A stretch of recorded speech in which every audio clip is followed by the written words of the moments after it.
Hi friends, നമുക്കിന്ന് accounting standard ലെവലിലെ translation of financial statements of foreign operations നോക്കാം. ആദ്യം എന്താണ് ഒരു ഫോറിൻ ഓപ്പറേഷൻസ്?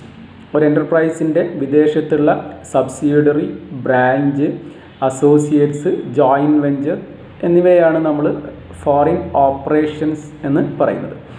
അക്കൗണ്ടിംഗ് സ്റ്റാൻഡേർഡ് 11 നമ്മുടെ ഫോറിൻ ഓപ്പറേഷൻസിനെ രണ്ട് തരത്തിലായിട്ട് ക്ലാസിഫൈ ചെയ്തിരിക്കുന്നു. അത് integral foreign operation, second one non integral foreign operation. എന്താണ് ഒരു ഇൻ്റഗ്രൽ ഫോറിൻ ഓപ്പറേഷൻ എന്ന് പറയുന്നത്? ആ ബ്രാഞ്ചിൻ്റെ ആക്ടിവിറ്റി നമ്മുടെ ബിസിനസ്സിൻ്റെ ഒരു ഇൻ്റഗ്രൽ പാർട്ടാണ്. ആ ബ്രാഞ്ചിൻ്റെ ബിസിനസ് എന്ന് പറയുന്നത് നമ്മുടെ ബിസിനസ്സിൻ്റെ ഒരു എക്സ്റ്റൻഷൻ പോലെയാണ്. നമ്മളിൽ നിന്നും ഇമ്പോർട്ട് ചെയ്ത ഗുഡ്സുകൾ മാത്രമാണ് അവർ വിൽക്കുന്നത്. അതിൽ നിന്ന് കിട്ടുന്ന എമൗണ്ട് അവർ നമുക്ക് ഇങ്ങോട്ടേക്ക് റെമിറ്റ് ചെയ്ത് തരുന്നു. എങ്ങനെയാണ് ഒരു ഇൻ്റഗ്രൽ ഫോറിൻ ഓപ്പറേഷൻസിൻ്റെ ഫിനാൻഷ്യൽ സ്റ്റേറ്റ്മെൻറ്റ് നമ്മുടെ കറൻസിയിലേക്ക് ട്രാൻസ്ലേറ്റ് ചെയ്യുക? നമ്മൾ ട്രാൻസാക്ഷൻ ഇൻ ഫോറിൻ കറൻസി അക്കൗണ്ടിങ്ങിന് ഉപയോഗിച്ച അതേ പ്രിൻസിപ്പിൾസ് തന്നെയാണ് ഇൻ്റഗ്രൽ ഫോറിൻ ഓപ്പറേഷൻസിൻ്റെ ഫിനാൻഷ്യൽ സ്റ്റേറ്റ്മെൻറ്റ് ട്രാൻസ്ലേറ്റ് ചെയ്യാനും ഉപയോഗിക്കേണ്ടത്. അതായത് എല്ലാ റവന്യൂ ഐറ്റത്തിനും ഇൻകം ആൻഡ് എക്സ്പെൻസിന് നമ്മൾ ഉപയോഗിക്കേണ്ട rate at the date of the transaction. അത് അന്നത്തെ ആവറേജ് റേറ്റ് ഉപയോഗിക്കാം. മോണിറ്ററി അസറ്റ്സ് ആൻഡ് ലയബിലിറ്റീസിന് ബാലൻസ് ഷീറ്റ് ഡേറ്റിലെ rate. Non-monetary items, fixed assets ഒക്കെ which were carried at historical cost, rate at the date of the transaction. ഇതിൽ നിന്നുണ്ടാവുന്ന ഡിഫറൻസുകൾ, exchange rate ഡിഫറൻസുകൾ അതാത് വർഷം profit and loss അക്കൗണ്ടിലേക്ക് ഇൻകമായിട്ടോ എക്സ്പെൻസായിട്ടോ റെക്കഗ്നൈസ് ചെയ്യണം. അപ്പോൾ ഇൻ്റഗ്രൽ ഫോറിൻ ഓപ്പറേഷൻസിൻ്റെ ഫിനാൻഷ്യൽ സ്റ്റേറ്റ്മെൻറ്റ് ട്രാൻസ്ലേറ്റ് ചെയ്യാൻ ഉപയോഗിക്കേണ്ട പ്രിൻസിപ്പിൾസ് എന്ന് പറയുന്നത് നമ്മൾ ഫോറിൻ കറൻസി ട്രാൻസാക്ഷൻ അക്കൗണ്ടിങ്ങിന് ഉപയോഗിച്ച അതേ പ്രിൻസിപ്പിൾസ് തന്നെയാണ് ഉപയോഗിക്കേണ്ടത്.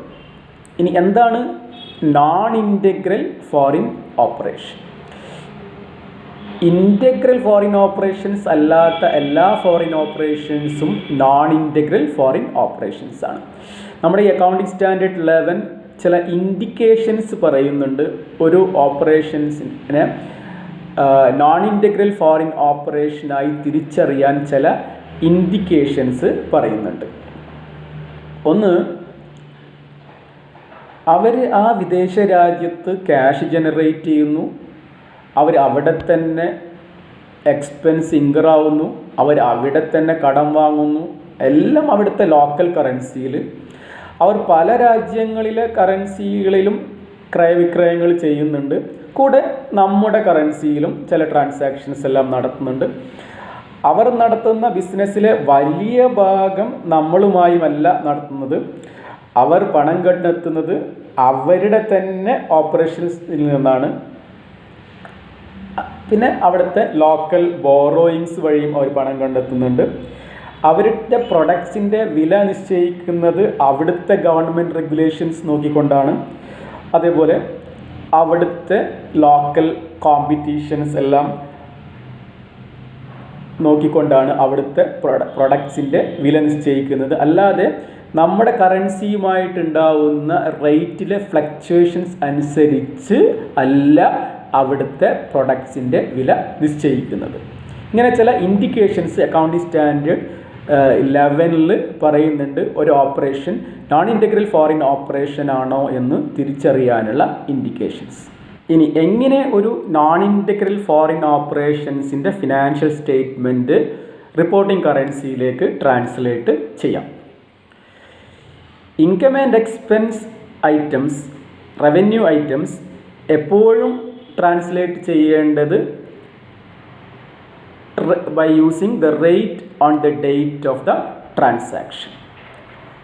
അത് ആവറേജ് റേറ്റ്.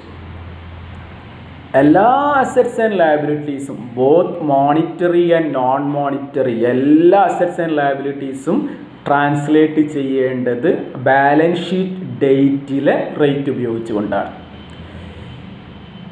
ഇതുവഴി ഉണ്ടാവുന്ന എക്സ്ചേഞ്ച് ഡിഫറൻസസ് നമ്മൾ പ്രോഫിറ്റ് ആൻഡ് ലോസ് അക്കൗണ്ടിലേക്ക് ഇൻകം ഓർ എക്സ്പെൻസ് ആയിട്ട് റെക്കഗ്നൈസ് ചെയ്യാൻ പാടില്ല.